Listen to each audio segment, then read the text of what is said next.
গরুর গোশত খাওয়ার পরে ভুলেও 5টি খাবার খাবেন না। যদি খান তাহলে বদ হজম, গ্যাস্ট্রিক, অ্যাসিডিটি সহ শরীরের জন্য মারাত্মক ক্ষতি বয়ে আনতে পারে। গরুর গোশত একটি সুস্বাদু খাবার। বিশেষ করে কুরবানির সময় ধনী গরিব সকলেই আমরা গরুর গোশত খেয়ে থাকি, কারণ আমরা মুসলিম। গরুর গোশত হচ্ছে খাবারের মধ্যে পছন্দের তালিকায় 1 নাম্বার। অতএব এই গরুর গোশত খাওয়ার পরে যেই 5টি খাবার একেবারেই খাওয়া উচিত না, কারণ গরুর গোশত খাইলে এই গরুর গোশত হজম হতে কমপক্ষে 3.5 ঘন্টা সময় লাগে। অতএব গরুর গোশত খাওয়ার পরে দুধ এবং দুগ্ধ জাতীয় খাবার একেবারেই খাওয়া উচিত নয়, কারণ এই দুধ ও দুগ্ধ জাতীয় খাবার একসঙ্গে খেলে শরীরের মধ্যে অতিরিক্ত চাপ পড়ে যায়, যা লিভার হজম করতে পারে না, লিভারের জন্য কষ্টকর হয়ে যায়।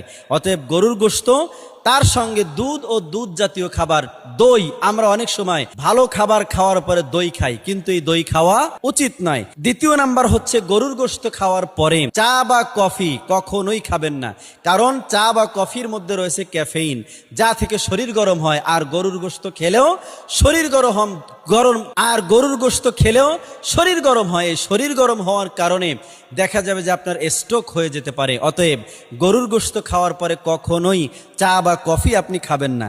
3 নাম্বার হচ্ছে গরুর গোশত খাওয়ার পরে মিষ্টি জাতীয়, চিনি দিয়ে তৈরি কোনো খাবার আপনি খাবেন না। কিন্তু দেখা যায় আমরা ভালো খাবার খাওয়ার পরে শেষকালে বলি কি মিষ্টি খাওয়া সুন্নত, তা বলে আমরা দই অথবা মিষ্টি খেয়ে থাকি। এটা খাওয়া একেবারেই উচিত নয়, কারণ গরুর গোশত খাওয়ার পরে যখনই মিষ্টি খাওয়া হয়, এই মিষ্টি খাওয়ার কারণে আমাদের প্রোটিন এবং গ্লুকোজের মাত্রা বেড়ে গিয়ে শরীরের মধ্যে মারাত্মকভাবে ক্ষতি সৃষ্টি হয়ে থাকে। তারপরে গরুর গোশত খাওয়ার পরে ঠান্ডা পানি, কোমল পানিও আমরা খেয়ে থাকি। এটা একেবারেই বাদ দিতে হবে, কারণ গরুর গোশত খাওয়ার পরে এই কোমল পানীয় খেলে কোমল পানির মধ্যে চিনি আর বিশেষ করে লবণ থাকার কারণে আমাদের শরীরের মধ্যে মারাত্মকভাবে ক্ষতি হতে পারে। কারণ পাকস্থলিতে রক্ত চলাচল কমে যায় যখন আপনি গরুর গোশত খাওয়ার পরে চিনিযুক্ত কোমল পানীয় খাবেন, আপনার পাকস্থলী দুর্বল হয়ে যাবে। 5ম নাম্বার হচ্ছে মধু।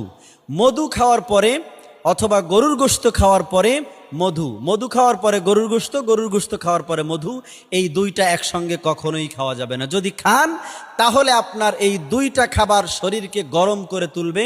এ থেকে আপনার অতিরিক্ত কষ্ট হবে, ঘাম হবে, প্রেশার বেড়ে যাবে, আপনি অসুস্থ হয়ে যেতে পারেন। এজন্য গরুর গোশত খাওয়ার পরে ভুলেও এই 5টি খাবার একসঙ্গে খাবেন না। হ্যাঁ, যদি খেতেই চান তাহলে কমপক্ষে 1 থেকে 1.5 ঘন্টা দেরি করে আপনি এই গরুর গোশত খাওয়ার পরেই খাবারগুলো খেতে পারেন। তা না হলে গরুর গোশত খাওয়ার সাথে সাথেই এই 5টি খাবার খাওয়া